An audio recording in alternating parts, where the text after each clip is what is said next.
Hello, everybody, and welcome back to Mindclickers Season 3, Episode 6, where it's time to click both heads in 2021.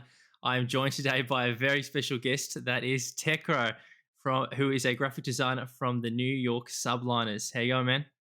I'm doing good, man. How are you? I'm doing very well. I'm super keen to have this episode. You know, I used to do a little bit of graphics in the past, a little bit of dabbing, but really keen to just kind of get into your creative design mindset and really just have a chat about some cool stuff. Thank you for letting me on the show. It's an honor. Like I've been wanting to do this for a while. I remember I was going to do a podcast, but Mm. never got to. But now it's finally been the opportunity. So it's Yeah, been a man. while, but yeah. Yeah, man, for sure. I love that. I guess what we'll do is we'll kick into what we do usually, which is kind of like the background arc, like I like to call it. So I guess a bit about yourself, schools, and I guess what you've been up to recently. So recently, I've kind of been looking at college a lot. So I Hmm. did get accepted to college, which I'm doing pretty soon in the upcoming months. Oh It's yeah. a diploma. So it's a little bit more of I kind of looked at more. I see like with subliners, NYXL. I see specifically with NYXL, they kind of have this whole illustration idea with their whole social media, and Hmm. that's kind of the strive right now. Like I don't know if you've seen with LEC, teams like Rogue, Misfits, they've always got Hmm. this illustration style going on now. Yeah. So that's kind of I feel like with esports, someone like Pop Corp, let's say, who's kind of heading into this whole Blender area. That's the future of kind of designing right now. Hmm. That's at least as I see it. So I think to jump on that table is definitely a gold mine to actually explore it and get really good at it. Yeah. I think some of my goals though is probably as soon as I finish school, hopefully go full time. That's Yeah. the that's one of the main goals. Um, but yeah, if people don't know me, a lot of people actually don't even. Everyone thinks I'm from New York just because it says NYSL. I'm from Canada, a small town. Yeah. Uh, I'm actually in the Vancouver region, so Oh hell yeah. secretly, I kind of support Vancouver Titans. Don't tell my boss because they're my favorite team. Kind of fell down a little bit recently. Yeah. They lost Bumper, one of my favorite. He's probably one of my icons out there, best Yeah. right hand Right. in the game. Yeah. But yeah. Yeah. Awesome, man. And I guess to take it a step back, when did you first get into graphic design? You know, testing out, making your own sort of stuff, even or even like a bit of editing. How long ago was that? That was 5 years ago, and that was Wow. I think you could find my Twitter, my old Twitter, where I made everybody started on Minecraft. That was Mm. the whole era. I remember I used to make YouTube videos and also like design all my work for that. That's Yeah. that's where I really started. But then when it kind of started, like kind of later on, I did make my first esports project. That was for Team Liquid. Oh Wasn't hell yeah. official, obviously, but Yeah. it was a start.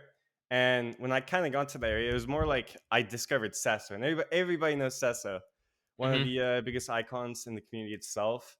Everyone starts from someone like Sesso. I feel like that's just such a typical story from people. Yeah.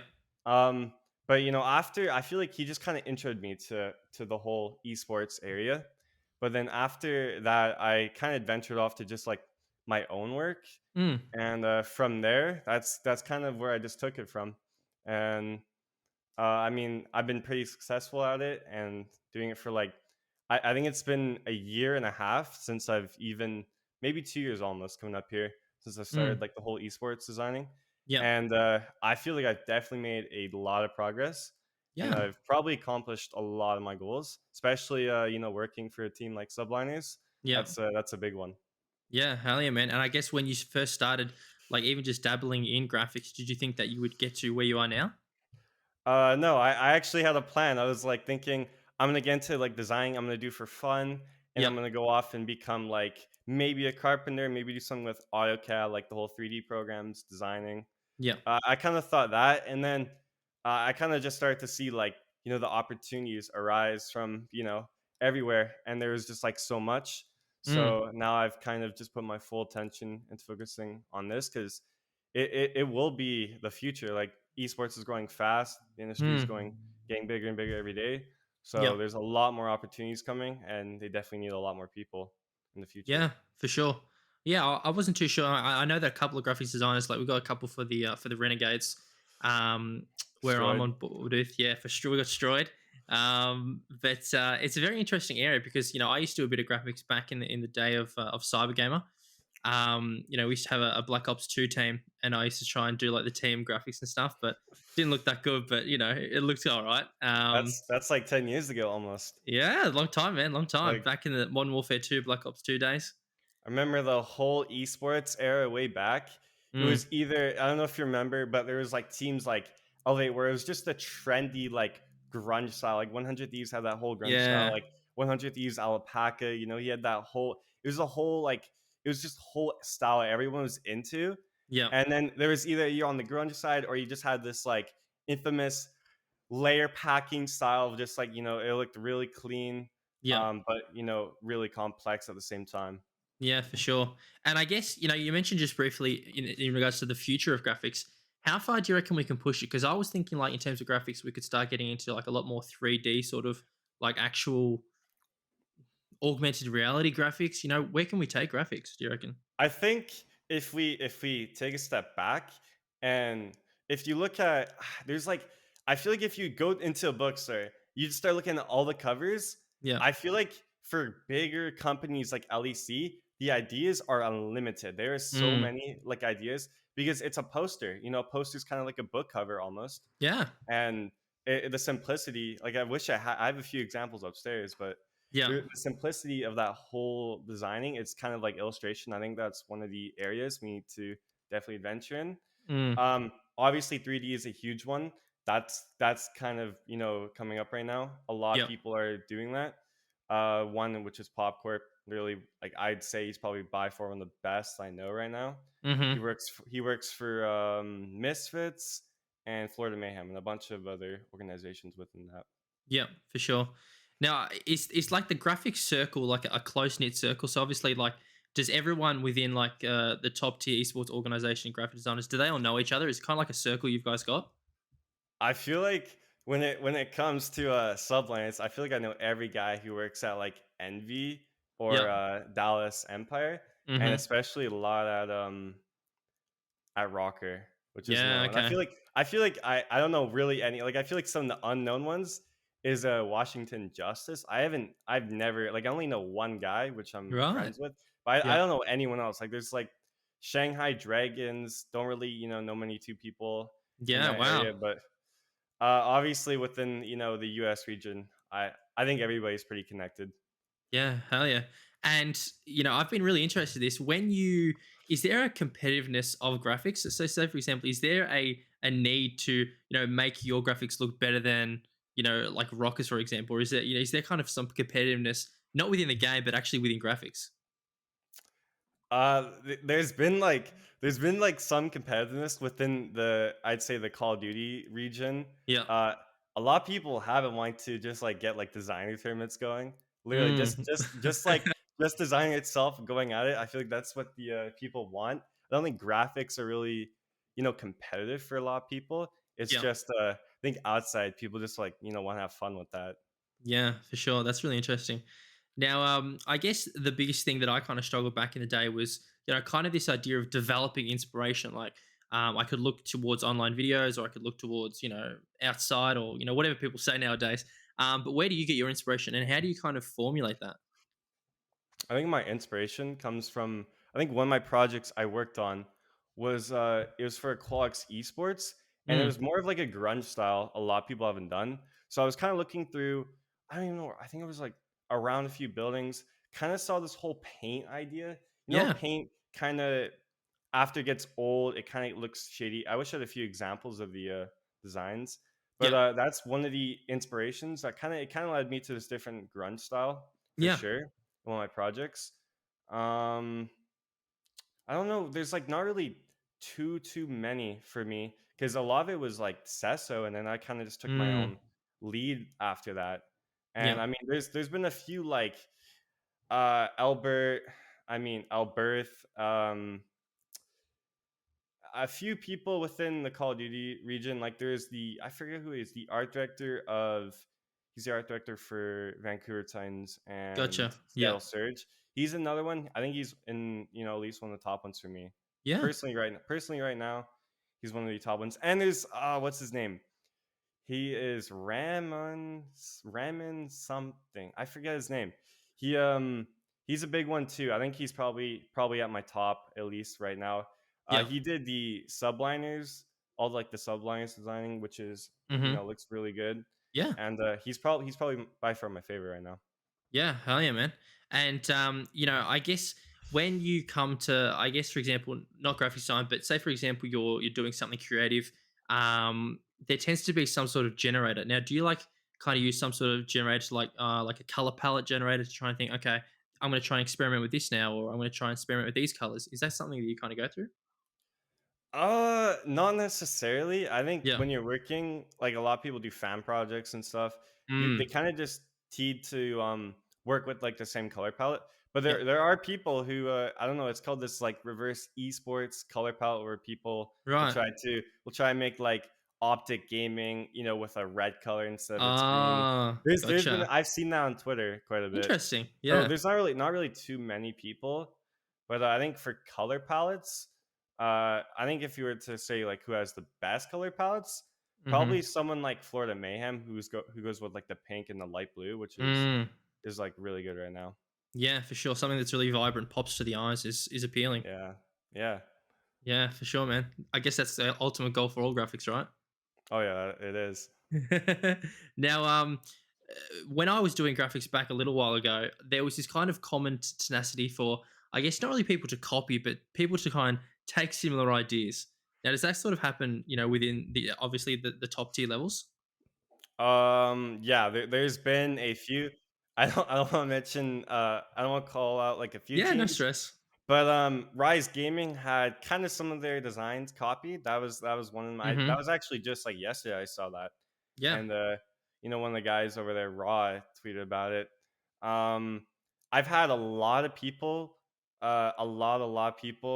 take my Qualix esports designs and make their own kind of yeah. idea of that. I've had a Mm-hmm. lot of people do that, Mm-hmm. and there's been a few other projects, but I think a lot of people could make they don't have to copy these ideas. Like Yeah. there's a lot easier ways of coming up with different ideas, Yeah. and I think one of them is looking to poster designs. Like a lot of people don't like go look at that, but some of the like orgs, I don't know, like one of them was called Vex. They had this different looking. A lot of people do like a team versus team, simple typography. Everybody Mm. does the same style, but it seemed like Vexed when they had, I think it was Daniel who made their rebrand. He changed the whole typography style with that project, which Yeah. it's definitely one of the styles I look at, and I'm like, it's like different. It's not the same, Yeah. but it's not correct. But it just works. Like it just works. So Yeah. that's yeah. Yeah, for sure. Love that. And I guess that really comes onto this mindset of, if you want to test something new, is it about just understanding, okay, I like this? How do you kind of gauge, well, is it going to be popular with other people? Because obviously there's this obviously big thing where I guess you might be scared that people will criticize you. I'm sure this happens a lot with, I guess, younger designers who are looking to get into the scene, starting to design their own things. And it's like they don't want to be judged, that people might think it's trash. How do you kind of overcome that mindset? I think it kind of goes to developing your own style, but for me, it styles have never really been there for me. I feel like Mm, as soon as you start to develop a style, if it doesn't work, you just won't get that good amount of attention. But I think being varied as much as you can is the best. Like I think for mm, esports designers, a style shouldn't be there for you. A style is meant for social media designers who kind of do stream graphics. yep. One big example is Nala. Nala he has probably one of the best styles. Like he creates mascot logos. Hmm. He does extreme packages. He has his own style, which is completely different from a lot of other people. Yeah. He's doing it right out here. When it comes to marking and everything, he is at the top right now. But I think for esports, a style shouldn't be really there. I feel like whenever you're working with a project, you need to be different for each client. Hmm. So I think that's what people need to be doing, and Yeah. that's at least what I try to do. Yep. Yeah, Yeah, for sure. I guess just having many different styles that you can jump into the bag and just kind of pick out and experiment and play with. yeah. Yeah, for sure. And I guess when you look towards going to obviously college, upcoming soon, is there any specific kind of skills that you want to learn there that you can helpfully supplement into the esports industry?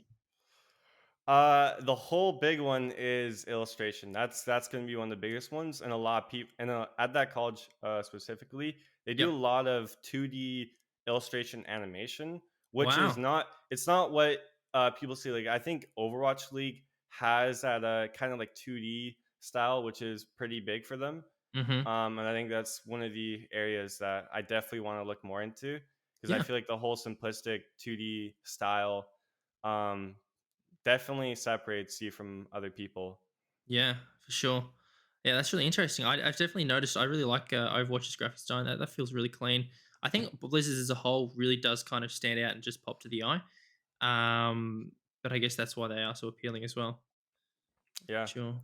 Yeah, obviously, do you think that there's gotten to a point where I guess graphics design there's just too many people trying to make it, or it's like there's not enough at the moment?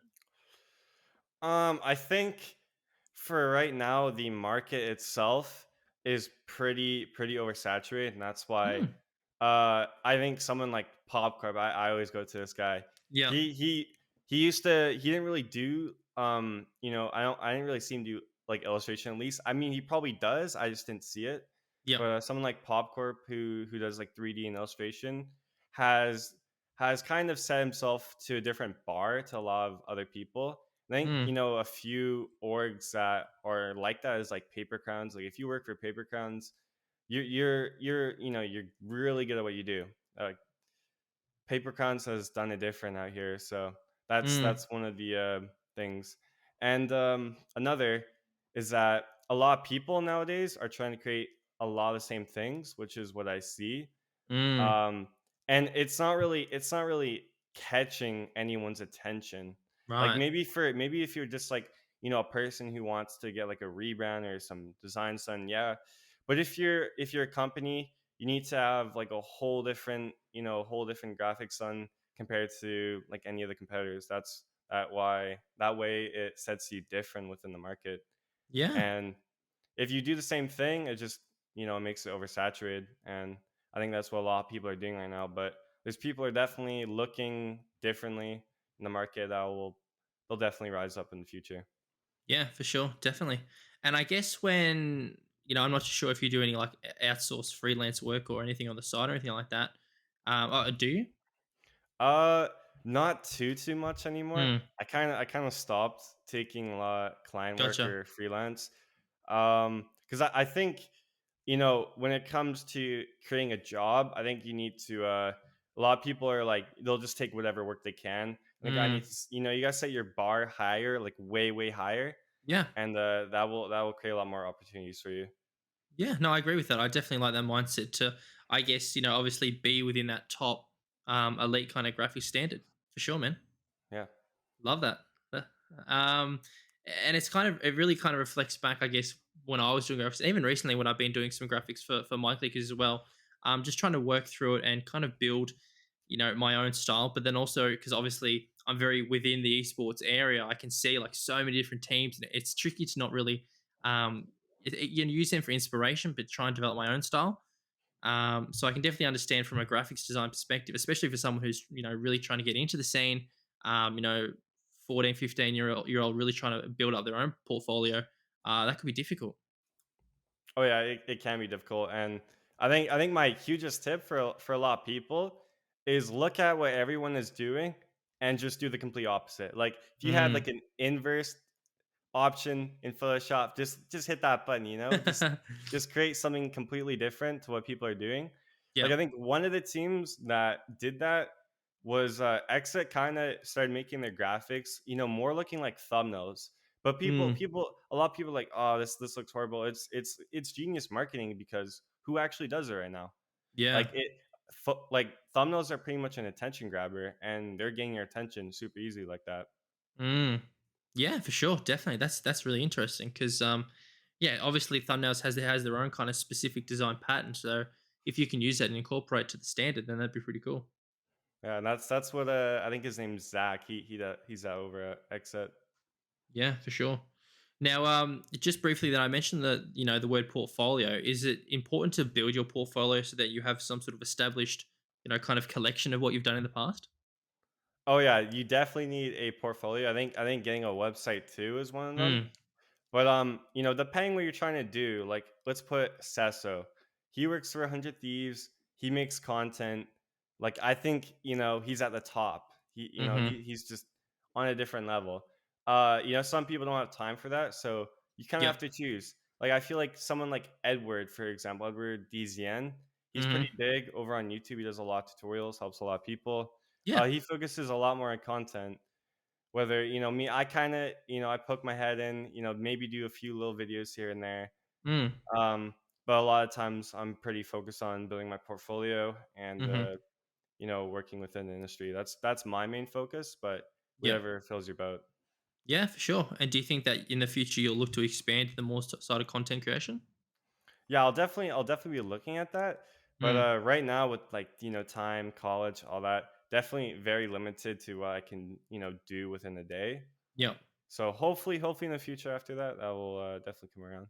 Yeah, for sure, definitely. That's really interesting. Now, I guess one of the other questions I was thinking about is when you look internationally, can you kind of think that because obviously COD scene has a very specific graphic style, but do we look towards I guess Europe or Asia or even Oceania to see different graphic styles coming out of those regions as well? I think the bigger ones out there, you got teams like G2, you got teams like Fnatic. Mm, I feel like they're in like a completely different league yeah. because over in NA, we have Overwatch League, we have Call of Duty League. Yep. They don't have that. They don't have that there, so really have to do something different over there. Hmm. And a team like I think it was G2 who created. They had the whole Adidas Yep. promo video. That was probably one of the best things I've ever seen. Yep. Um, Other teams too, like Heretics is one, like they're really solid out there. Hmm. But I think I'm not sure, but I think LEC is in Asia or around that area, Yep. which is they've always just kept this simplistic style, or they kind of bump it up here and there, but I think when it comes to simplicity, they are at the top right now. Yeah, for sure. Definitely. It's really interesting to look at that stand, I guess, think that there's kind of different regions who have different graphical standards because that kind of helps to split the pack kind of. Yeah, that's for sure. Yeah, really interesting. I guess within where you are at the moment in Canada, is there any kind of graphics kind of differentiation between I guess Canada and NA or not really? Not really. There's not really too many orgs in Canada. Like a few I can name off is Mm-hmm. Lazarus and probably Luminosity Gaming. Yep. But I don't really know too many other ones than that. And they're kind of they're just there with everyone else. Like we're Yeah. all fitting in. Yeah, for sure, man. Now, I guess the kind of the big tale that I wanted to get into is, I guess, your kind of build up to subliners. So obviously, you were kind of chipping away, building your own portfolio, doing your own thing, and what was that story there? So, it was. I think it was just on Twitter. My friend Meadows. I was kind of just like looking around. He kind of sent me a few people, and just like out of the ordinary, he sent me Matt on Twitter. He Mm-hmm. says he's talked to him a few. He said he might be looking for people. I didn't really think too much about it. I kind of went on with my day. And the funny story is that later I messaged him and we had this like quick conversation. It was a really quick, Yep. and and then I think I was about to go to the eye doctor, and Matt's just like, you gotta get home right now, really quick. We gotta like we gotta start talking.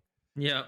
He's like he was. I have to go back to see the messages, but Yep. I think he was just in love with like my whole mindset and work I had at that time. Mm. Um, and I remember within that first day I did my first project. It was for it was a people don't even know what it is. It's called a lockup design, which is Right. kind of more like a um it's kind of like a podcast sort of thing, but Yeah. it's kind of like creating like a logo design, but not really for a term, more for like an event, you'd say. Mm. And Yeah.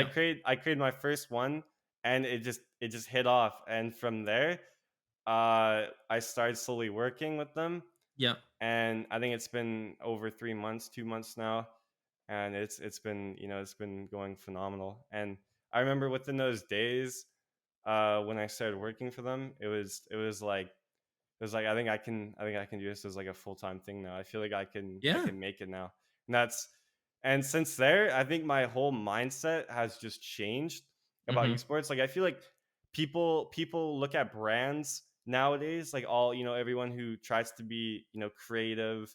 I think there's a Mm-hmm. different level from creativity, branding, and all that. Yeah. And a lot of people who don't work in esports with these teams, like subliners, Yeah. um they're pretty picky. It seems like they don't really know how it works out here. Yeah. And I went from this guy who's like, I gotta create the sickest looking graphics, to okay, let's take a step back here and rethink the whole idea of what Mm. it means to work in, like, with an esports org and create Yeah. designs. Because I remember I was making overcomplicated work, Mm. um and it just didn't look good. And if you take that step back and you have to make it simplistic, that's what they want to hear. And yeah, it's just hit off since then. Yeah, for sure. Wow. And I guess is there a pressure, I guess, when you're designing something, especially if I guess for subliners, is there a pressure to, really just make it the best? Because obviously not every single work can be your absolute top work. So is there kind of like underlying pressure to just really want it to be good? Yeah, there was that at the start for me. It was really hard because I was making a lot of mistakes. It wasn't a good look. Mm. And I think after a while, it definitely started to go a lot better. Yeah. Everything was coming together almost, and it was really hard to start. But I think it's because working in this area is just it's in a different level. Like Yeah. everything's got to be different. um like I kind of remembered I would be making typography like as if it would say, I don't know, like the important information wouldn't just be there, it wouldn't be there. But after working with subliners, you had to kind of really make your message bold. And Mm. that's the whole idea that they look for. And that's my one big tip is you got to look bold out here. If you're Yeah. not bold, clean, the whole idea is, at least for subliners, is kind of what I've learned is, if the message isn't there, the design doesn't matter. If the Right. typography isn't there, they don't care how it looks. The message needs to be there because that's what the fans, it's for the fans. It's not for you. It's there's some, for me there's like personal goals, and then there's work goals. Personal goals are like some of the designs I created for, like, I did one poster for Aiden. That was more of like a personal goal to just achieve something higher for myself. Mm. And then there's like post and subline graphics, where it's like you gotta keep the flow going, the professionalism, and the top tier quality that you can do out here. Yeah, for sure, man. Love that. I completely agree. And I think having that strong mindset towards your own graphics and believing in yourself can really just help you to give that little bit more inspiration, a little bit more motivation to be able to create something really cool. Yeah, that's for sure. And I think another thing too is, when I did start working with subliners, um, the whole thing for a lot of people out here when it comes to esports is that, like, you got to almost, I think it was, which project it was. It was, oh, here's a good example. So we were doing the home series designs, and um I remember, like, we were thinking like, these just look too minimalistic, like kind of like just what the brand, is Yeah. kind of what it is. But this is home series. We need to go above and beyond. And Hmm. I remember changing every single design that I Wow. made in that project. I changed every single one bit. Like I remember going, like, the background color was like gray, and then we changed every single one, and we went to a bright yellow. Mm. And I remember, like, my boss, he was like, this is the style, like, this is it right here, this is bang on. And Yeah. I think throughout that whole project, we ran with that whole style because it's something that subliners really never did. So that's kind of like the whole route we want to take with the whole project, and that's probably by far one of my most proud projects I've ever Yeah. created. Hell Yeah. yeah, man. Love that. That's so sick. I guess to really just try something new and then just feel affirmation about it. Yeah, and I think the whole style we had going on, like it was just completely different from a lot of other teams. I mean, there's people who had the similar, like, the whole drawing style, but we just completely did it on a different level. Yeah, love that, man. And I guess when you take that kind of differentiation on paths, I guess you change the style up so much. Is there a little bit of like, oh, hang on, is this going to work? Is this actually going to be okay? And I guess as soon as you hit send, it's like, oh, okay, are they going to like it? Are they? Oh, they're reading it now. What kind of goes on? It's kind of like scary at first. You're like, all right, we Yeah, gotta get this done. We don't, obviously there's deadlines right here, so yeah, we're like, we're pretty hesitant about it. But I think the start when it came to that, we were like, this isn't gonna work. I remember he was kind of saying that to me, like, we gotta do something different. mm-hmm, And I remember I was creating the wallpapers. I was creating like this design or whatever for it, and then I sent that, and then it's just from there on, it was just like we gotta roll this out. Like this is the style that we need to have because yeah, I mean Subliners really has never done something like this, mm, and yeah, that's something you definitely have to do out here because I mean I feel like other teams who did their home series, they kind of just took the brand and just add a little bit more. um, but I feel like over at Subliners, we definitely have one of the best looking home series designs ever out there. Like yeah. I don't know another team that can really top over that one because that it was just unbelievable. Yeah, for sure. Well, man, that's really inspirational too. I guess for all those guys listening in who are looking to go into the graphic scene, that there is ups and downs. There is a bit of hesitation that does happen, but at the end of the day, all you got to do is just kind of believe in your own graphics. Yeah, that's all you have to do really. And if you believe in that, you'll definitely get a lot more confident. And when you're just like in the vibe of that, like the whole idea of just like not creating something good, it just isn't there for someone like me. Like as soon as I start vibing with the whole project, Yeah, it just goes with the flow and everything comes out really good. yeah, love that, man. Hell yeah. And I guess you mentioned it very briefly, but this whole idea of typography. Now, obviously, I like to download, fonts and all that kind of stuff. But how hard is it to go ahead and create your own font or your own typography? What's that process look like? So I think I haven't really made a font ever. I haven't Yeah. really explored into that. But I Mm-hmm. think making a font isn't too difficult. If you know how to do it, you can Right. definitely do it. But I think for a lot of people, especially for someone like me, Mm-hmm. if you look at Helvetia and 100 Thieves, you're like, all right, that's Helvetia, 100%. But then I was kind of like looking at Helvetia. There's a lot more to Helvetia than a lot of people thought. Yeah. People wouldn't believe this, but our fonts over at Subliners are all Helvetia. Yeah. Like people like at NYXL, they're like, okay, that's not Helvetia. It is Helvetia. It's just a taller font. And then the other one that we use, it's like Helvetia Y, I forget what it's called. But Yeah. yeah, that's also Helvetia. A lot of people don't know that. But I think with typography too, Mm. creating your own style definitely needs to be there. Mm. If you can really get the gist of it, it looks way better when creating actual like the real deal of graphics for companies. Yeah. I think one person who's like really I forget his name, Elgiandro, I forget what he was, but he has his own style of esports.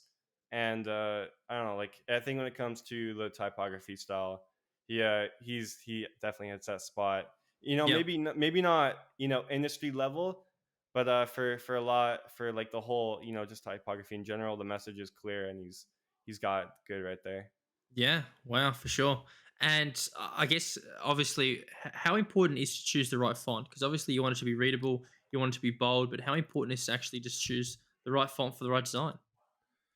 I think for depending on what you're doing, Yeah. I think unless for subliners we have a single font or not a single font, but we have two different fonts. We use Roboto, and yeah, it's Helvetia Wide, I think.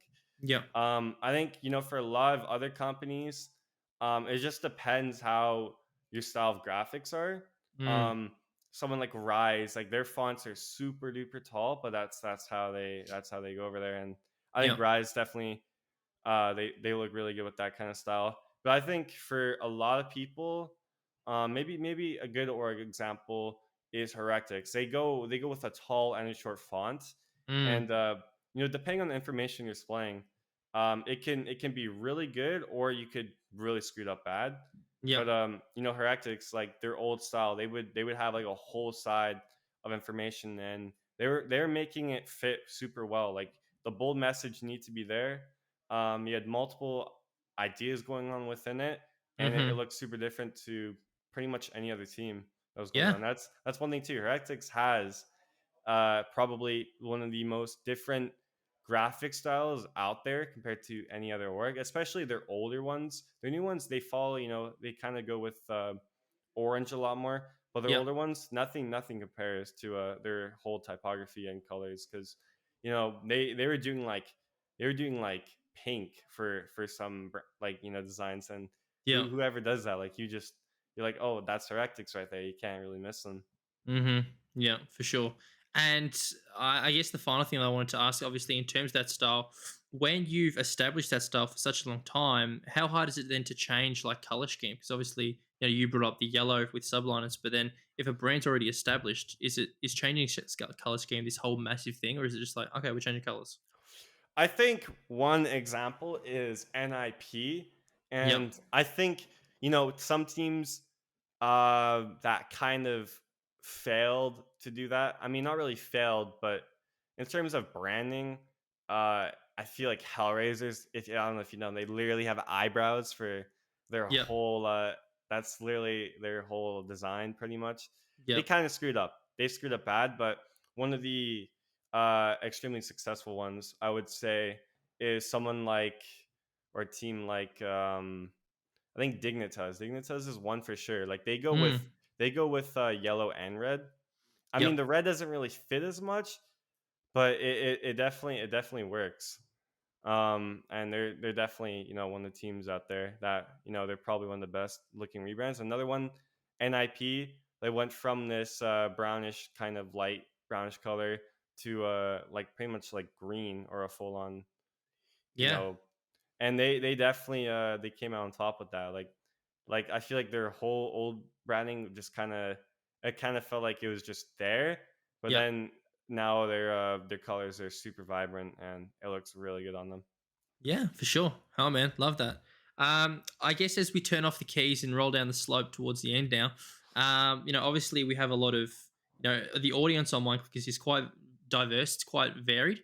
So obviously we have, pro level players, coaches, CEOs listening in, and even those kind of younger guys who are looking to enter into the esports. And I'm sure some of them, graphics has crossed their mind. So I guess for some of those guys who are looking to, really start to venture into their graphics kind of career, or even what advice would you give them? Would it be like in regards to starting to develop your portfolio early, or starting to look for different inspirations? What would be the best bet? I think my best advice is look at different styles. What like people are doing, like Popcorp, they're venturing into the whole 3D. I think pick up illustration. Mm-hmm. If you have those traits, you can definitely create something super different from a lot of other Mm-hmm. people. And one of the guys over at Misfits, I'm not sure his name, but Yep. he does illustration, and he got picked up by Misfits. Like illustration just can't go unnoticed. Like that's what a lot of companies are looking for nowadays. Like Mm-hmm. someone with good Photoshop experience will they won't really get chosen. Like the one who's really good with illustration, like that's what teams are looking for. And if Yeah. you pick up just anything different, you'll look good. Even like Cinema 4D, I'm not sure if that really relates, but Mm-hmm. other programs like that will definitely look good. That's something I've been looking into a lot, is just venturing into that whole area. Yeah. um but yeah, I think another one too is you just got to keep your messages bold. Like if you create unique typography, and something different. It's not like the usual whole standard. I feel like the standard of esports is have a shape on the right or something, your text on the left, kind of mesh in the middle. I feel like even with headers, it's like have your character there and a guy on the left. Like, some like a team like Subliners, we have this whole repeating stroke text idea, Hmm. and that definitely separates us because even though we have such a thin font, we can Hmm. expand it to look a lot bigger, and it catches a lot more attention. Because I feel like without that idea, there just won't be too much there. Yep. But with the idea, it definitely gets a lot more people looking at it. Yeah, But I for think I sure. think yeah, the whole overall though is look at what everyone is doing and just do the complete opposite, and you'll be looking good. You'll have a bright future. You'll make an esports. But for the people who aren't doing that right now, I would just say look at different programs and styles right now, and Hmm. like Overwatch League, their graphics, like you know, you could definitely venture into that whole area, but you want to you want to jump on it early because I can tell people are going to start working on it soon. But I think the big one too is definitely that, and something like Blender with the whole 3D style. So Hmm. if you jump on it early, you're gonna be looking good. Like that's all I gotta say about that. Awesome, man. Love that. Really nice words of advice from Tekcro himself. Awesome, man. So I guess for everyone listening in that wants to, I guess, follow your own graphics, follow your own story as well. Where can we find you on all your socials? You can definitely look at me at on like Instagram and Twitter. Those are my two biggest ones. I don't really go Hmm. anywhere else. I also have a YouTube channel, which is Tekro, but I don't really post too much on there. But definitely those two channels. My Twitter is definitely the biggest one. I'm not really too big on Instagram, but Twitter is where it's all at. I feel like that's where I get a lot of my business too. So I think Twitter for a lot of people is definitely the way to go, and that's definitely where I'm at always. Awesome, man. And I ask it at the end for almost every guest. Where did the name Tekcro come from? Tekro. So that was like I had this whole list, and I remember I had like tech in there, Yep. and I think the whole idea at that time I had like a few names like Gravity and Hmm. Verify, and I had this what was it? It was I don't remember. It was like I had these like crazy eccentric names like Zuka and all these like kind of like similar to Zuma, but Yep. I think Tekro it was almost from a movie, a sci-fi movie, Yep. and they kind of just like mentioned it. It was I forget which movie it was, but it had like the whole tech vibe, and I don't know. At that time, I was listening to a lot of, like to like techno, and I kind of just made it with Techro somehow. So Yep. that's where the name really comes from. Awesome. Love that, man. Fantastic. Well, yeah, I really appreciate you jumping on today, man. It was awesome to really get your mindset towards design. And, obviously, I haven't really done this kind of episode before. So it was really awesome just to hear from a different perspective, an outlook into the industry, but also some of those kind of underlying mindsets that you go through, whether it be, does this design look good, expanding into your own style, and, that whole idea of diversification within the industry, which is awesome, man. Yeah, this has been a golden opportunity for me, so it's been really good. Yeah, for sure. Well, I really appreciate Yeah, you coming on, man, and enjoy the rest of your day. thank you. You too. No worries, man.